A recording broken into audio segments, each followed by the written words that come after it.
Salut à tous, bienvenue sur la chaîne Jaune Tech. Aujourd'hui, je vais vous parler du NKS M1 qui est un petit boîtier au format SFF.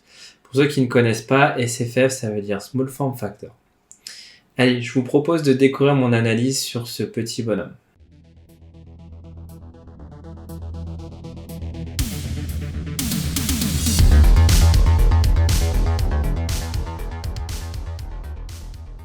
Le NKS M1 fait 12,7 litres. Ça peut paraître un peu bizarre si vous êtes débutant, mais c'est l'unité choisie pour mesurer les boîtiers de type SFF. Je l'ai placé à côté de ma Nintendo Switch pour vous donner un ordre d'idée.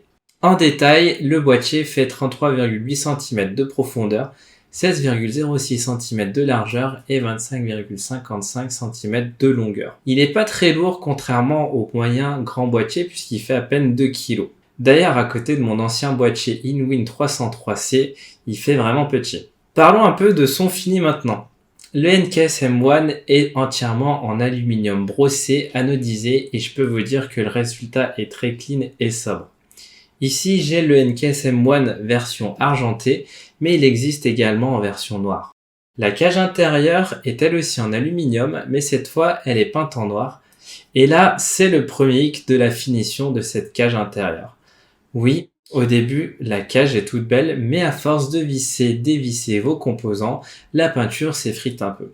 En soi, c'est pas très grave puisque dans la plupart des cas, cette cage ne sera pas visible. Les façades sont assez bien pensées parce qu'on a plein de petits trous qui permettent du coup un airflow très bon. En plus, elles s'enlèvent facilement parce qu'on a un système de clips qui est hyper pratique qui permet d'avoir son PC à cœur ouvert en quelques secondes seulement. Alors, qu'est-ce qu'on peut mettre à l'intérieur ? Compliqué de vous répondre vu que c'est un boîtier très modulable. En fait, on a énormément de possibilités de configuration selon si vous voulez être en water cooling ou en air cooling. Je vais vous montrer mon build tout à l'heure pour vous donner une petite idée, mais d'abord je vais vous faire un listing des accessoires qui viennent avec, histoire de couvrir tous les aspects de ce NKS M1. Donc on a le droit à un support pour les alimentations de type SFXL parce que nativement c'est du SFX. Des supports pour les disques durs de 3,5 et 2,5 pouces. Un support pour les cartes graphiques. Une plaque vide en façade pour ceux qui veulent un look encore plus sobre sans les connectiques USB et jack. Des grilles pour les ventilateurs de 120 mm et pour finir, toutes les visseries dont vous aurez besoin pour fixer vos composants. Par contre, il faudra bien vérifier au niveau de la carte graphique dans le sens où si elle est trop longue ou trop haute, vous pourriez potentiellement ne pas la faire rentrer. D'après les spécifications du boîtier, ce qu'il faut que vous reteniez sans vous prendre la tête, pour une carte graphique d'une hauteur de moins de 4,5 cm, on peut aller jusqu'à 32,2 cm de longueur. Pour les cartes graphiques plus hautes jusqu'à 6 cm, on peut aller entre 28 et 29 cm dépendant de si vous gardez la façade avec les connectiques. Sinon, vous avez un forum qui répertorie l'ensemble des cartes graphiques qui peuvent rentrer dans ce petit boîtier que je vous mettrai en description. Du coup, personnellement, depuis que je l'ai, j'ai tenté plusieurs builds en water cooling sur un seul radiateur de 240 mm avec le bloc barreau qui fait water block, pompe et réservoir. Les ventilateurs sont en pool au niveau du radiateur, ce qui va permettre de prendre l'air frais de l'extérieur pour refroidir les composants.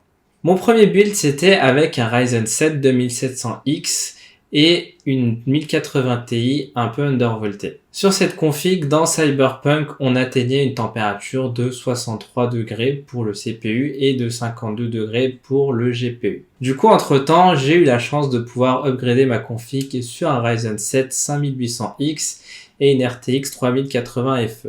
Pour l'instant, j'ai que le CPU qui est water-coolé et les températures sont plutôt maîtrisées. On a le CPU qui tourne autour de 62 degrés et le GPU à 73 degrés dans Cyberpunk 2077. Dans cette config, j'ai installé deux ventilateurs Noctua en dessous de la RTX 3080 FE, histoire d'améliorer le refroidissement. Ces résultats sont quand même intéressants dans le sens où on peut se dire qu'on a un CPU qui chauffe plus vu qu'il est tout seul dans la boucle et ça semble bien être le cas, mais je vous laisse découvrir ça dans ma prochaine vidéo où je passe ma RTX 3080 FE sous flotte. Donc n'hésitez pas à vous abonner à ma chaîne et à mettre la cloche pour ne pas la rater.